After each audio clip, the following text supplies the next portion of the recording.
Ok YouTube, intro surprise, quel est le facteur le plus important qui détermine une bonne photo? L'exposition. L'exposition. Non, c'est la... Si, c'est bien sûr, c'est l'exposition. Mais t'as lu le titre et aujourd'hui, on va parler de la composition. En fait, exposition et composition sont deux outils qui te permettent d'influencer le facteur le plus important d'une bonne photographie, la lisibilité. Je m'appelle Nico, je suis réalisateur et photographe et dans cette vidéo qui fait partie de toute une série de vidéos pour t'apprendre les bases de la photographie, on va explorer toutes les techniques qui font une bonne composition.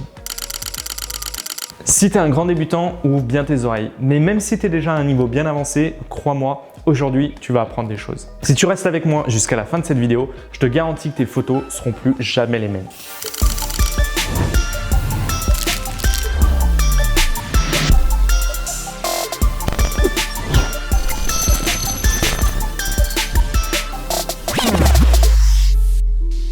Ce qu'on va voir aujourd'hui ne se limite pas à la photographie, mais la composition est essentielle aussi en vidéo, en peinture, dans le design, en fait dans tout ce qui est création d'images. C'est d'ailleurs ce qui en fait une création artistique. La composition, c'est le langage utilisé par le photographe pour retranscrire par l'image un instant de la réalité. Je m'explique. Tu as déjà sûrement assisté à une scène ou vu un endroit qui te paraissait génial et dès que tu l'as pris en photo, eh ben c'est caca. Il n'y a rien d'intéressant. Contrairement à ton expérience de la réalité qui se fait en temps réel et où tu peux modifier la vision que tu en as en regardant autour de toi, la photographie se limite à un instant T et elle est surtout limitée par un cadrage, un framing. La définition de la composition pourrait donc se limiter à la façon dont tu cadres une scène, mais c'est en fait bien plus complexe que simplement tous les trucs que tu décides de mettre dans les limites de ton viseur. Une meilleure définition, ce serait toutes les techniques permettant d'arranger les formes et les couleurs d'une image de la meilleure manière afin d'en faciliter et d'en agrémenter la lecture. Tu as déjà sans doute entendu parler de techniques de composition. La plus connue par exemple, c'est la règle des tiers. Promis, on va voir ça en détail, mais il faut bien comprendre que ça, c'est juste de la technique. Il faut comprendre les concepts qui se cachent derrière la composition. Il y a trois grands concepts majeurs. La balance, la structure et le focal element, on pourrait traduire ça par le point de convergence. Ouais, ça fait classe. Sans déconner, c'est classe ou pas? Point de convergence. Le point de convergence, c'est l'élément qui va attirer directement l'œil à la première lecture de l'image. C'est donc ton rôle de choisir comment tu vas le mettre en avant, comment guider l'attention du lecteur jusqu'à lui. Prenons un exemple tout simple. Y a-t-il une image plus ennuyeuse que celle-ci? Pourquoi? Simplement parce qu'il n'y a aucun sujet principal. Il suffit de la réarranger un tout petit peu et c'est tout de suite un peu plus intéressant. Alors, quelle technique on peut utiliser pour mettre cet élément en avant? Bon, là on ne sera pas perdu, j'en ai parlé 1 milliard de fois dans les précédentes vidéos. Pour améliorer la lisibilité d'une image, la plus importante de toutes les techniques, c'est évidemment d'utiliser la profondeur de champ. En floutant l'arrière-plan, l'attention se porte sur le sujet principal qui est la zone de net. La composition est alors simplifiée et l'œil trouve directement où se poser. C'est une technique utilisée couramment en portrait. Dans cette image par exemple, j'ai volontairement shooté à pleine ouverture pour que le fond ne monopolise pas l'attention et laisse sa place au visage. Observe cette image. Il ne faudra que quelques secondes à ton cerveau pour détecter le visage dans ses formes en noir et blanc. Pourquoi? Par un processus évolutionniste, le cerveau humain est programmé pour détecter et analyser les visages qu'il peut apercevoir. C'est un principe neurocognitif inné que même les nourrissons possèdent très tôt dans leur développement. C'est dû à l'importance des visages dans la communication entre êtres humains et le besoin de reconnaître les identités. Lorsque tu observes une image, ton cerveau va donc sauter sur tous les visages qu'il peut identifier. Tu peux donc composer une photo en plaçant un visage où tu le désires, puisque l'œil du lecteur sera obligatoirement attiré par ce point. Le motion blur, le flou dû au mouvement du sujet ou de l'environnement, peut avoir le même effet que la profondeur de champ. Il va servir à isoler une partie de l'image. Ici, la voiture est immédiatement mise en avant. Elle est le seul sujet net sur un fond flou. C'est ce qu'on appelle un filet. Pour obtenir ce genre d'effet, c'est très simple. Tout d'abord, on utilise une vitesse d'obturation lente. Bien sûr, cela dépendra du contexte, mais 1/30 de seconde est un bon point de départ. Ensuite, il faut essayer de suivre le mouvement du sujet en déclenchant l'appareil.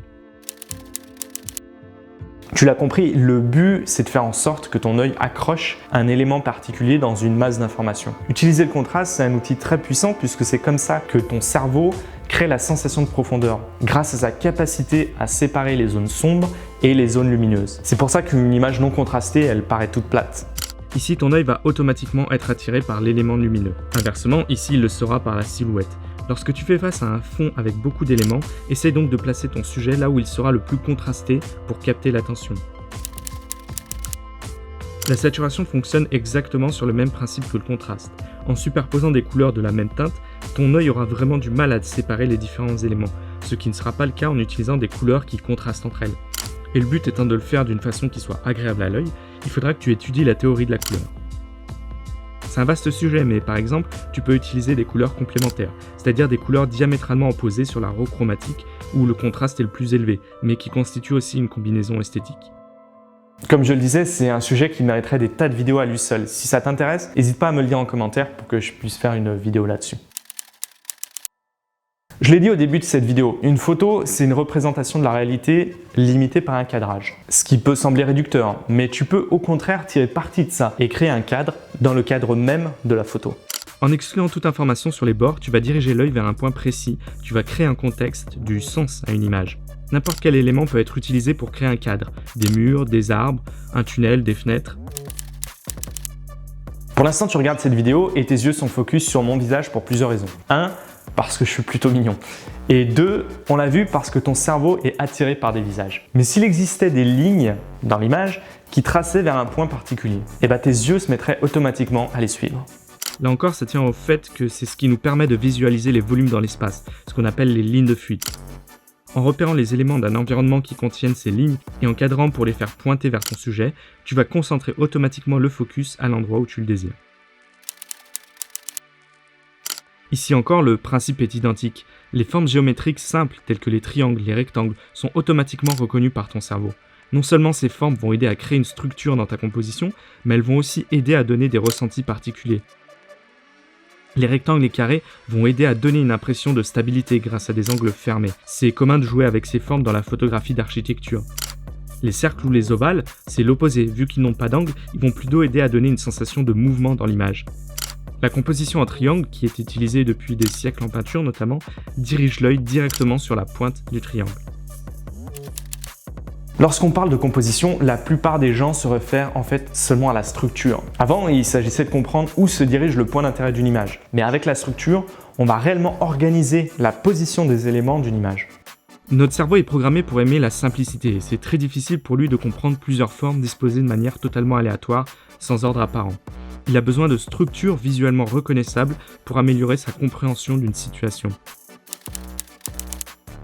T'en as obligatoirement entendu parler, la règle des tiers, c'est une règle élémentaire de composition d'une image. C'est extrêmement simple, il suffit de tracer des lignes invisibles horizontales et verticales à chaque tiers de ton cadrage, comme ça. Tu peux désormais utiliser ces lignes pour placer ton horizon, afin d'éviter de le centrer. Dans ce cas, tu donnes de l'importance au sol. Dans ce cas, de l'importance au ciel. Les points où les lignes se croisent, eux, sont des points de force, là où le regard va accrocher.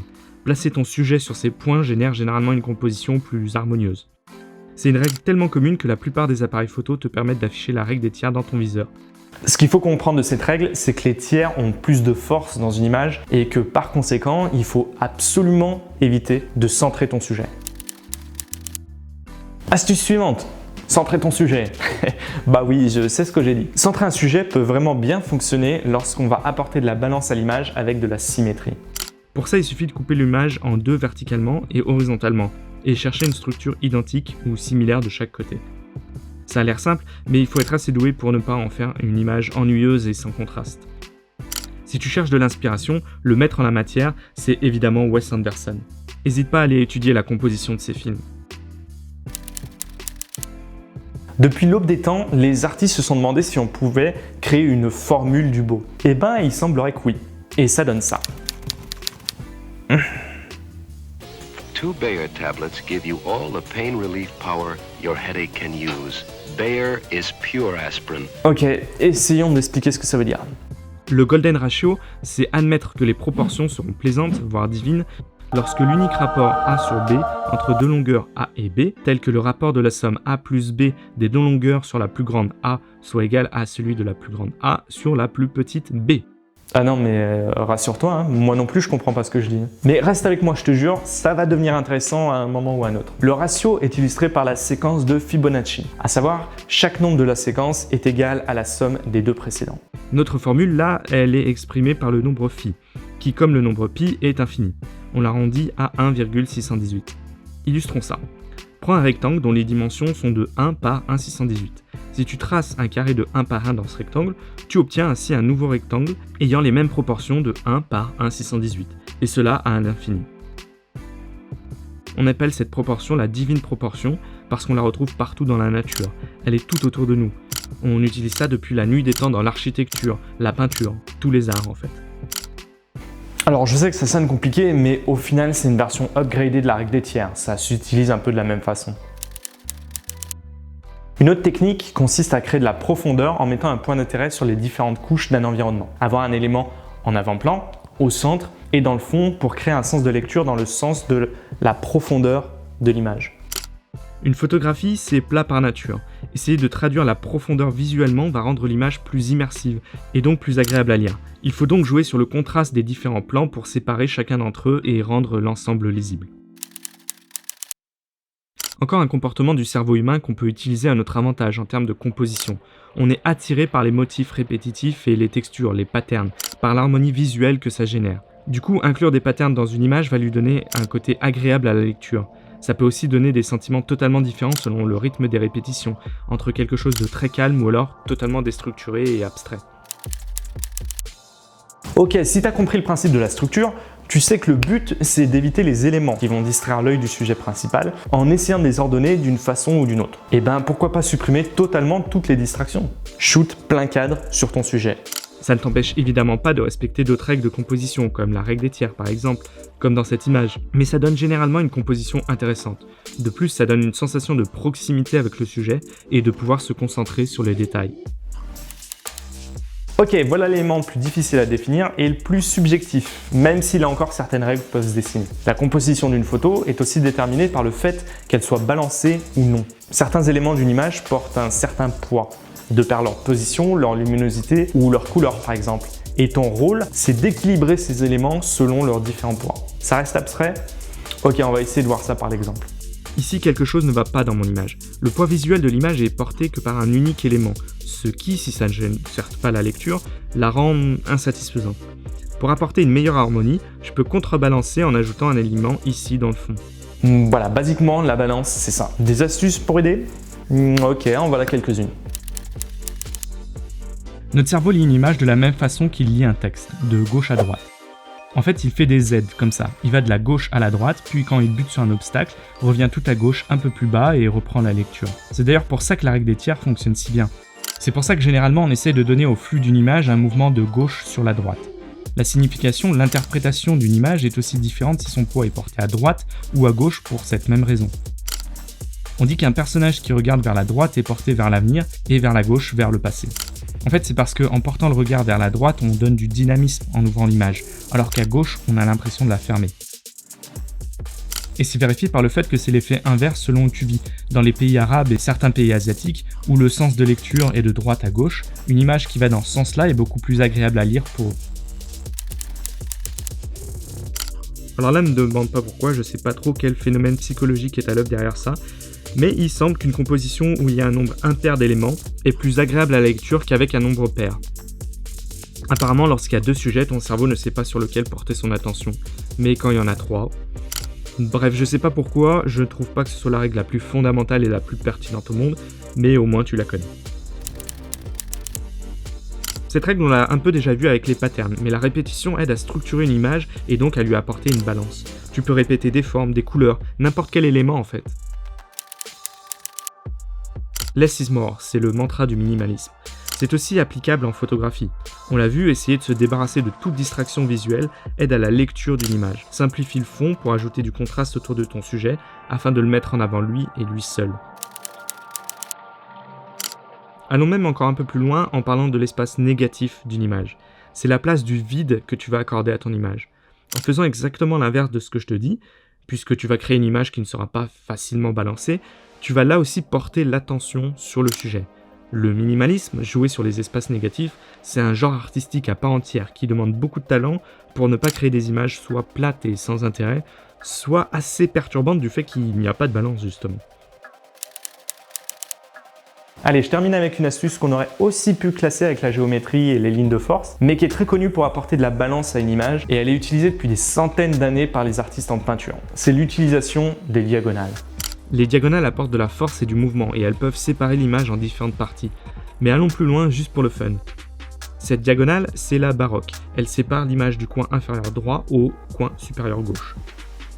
Celle-ci, c'est la sinistre, c'est l'exact opposé. Ensuite, sur les points de force, trace les perpendiculaires des deux diagonales, ce sont les réciproques. Ce canvas, ces guides, sont utilisés depuis des siècles pour apporter de l'harmonie aux compositions.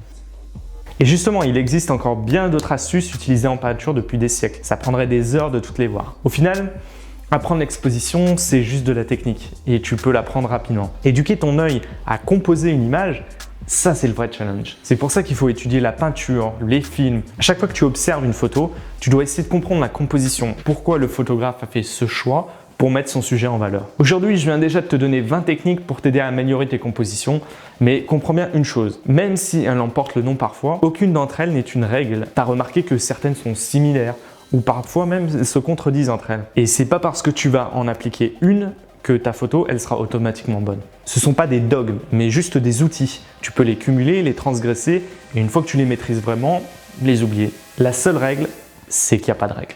Ok YouTube mon ami, je suis vraiment content parce qu'en fait cette vidéo conclut ma série de 10 vidéos sur les bases de la photographie. Je suis vraiment super excité par la suite, j'ai vraiment plein d'idées pour la chaîne. On va parler de vidéos, on va faire des tutos, mais il y aura aussi plein d'autres choses vraiment très cool. Mais voilà, je voulais vraiment commencer par poser ces bases pour que tout le monde puisse commencer à apprendre la photographie correctement. Si tu as aimé, tu sais comment marche YouTube, laisse un petit pouce bleu pour aider la chaîne. Si tu es intéressé par l'image sous toutes ses formes, n'hésite pas à t'abonner à la chaîne et à activer la petite cloche. N'hésite pas non plus à mettre en commentaire ce que tu aimerais voir sur la chaîne. Prends ton appareil photo, va pratiquer. See you mate, keep on creating.